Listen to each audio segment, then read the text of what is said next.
Hey there, today I'll show you how to connect Phantom wallet to Jupiter. Phantom wallet is a versatile multi-chain non-custodial wallet originally built for Solana but now supporting Ethereum, Polygon, Bitcoin and other networks, while Jupiter is a Solana-based DEX aggregator that optimizes for the best available swaps between supported token pairs.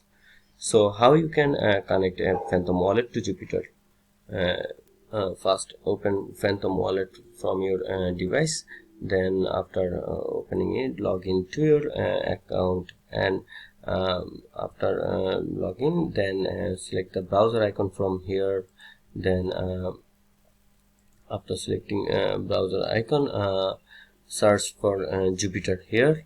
You will see this option here. You can also search for it, then select it, then after select it, in here in the URL bar type this URL, and then you will redirect it here, and then you connect it to Phantom wallet to your Jupiter. Just enter the amount and then swap it, then it will be redirected here, and this how you can connect your Phantom wallet to your Jupiter.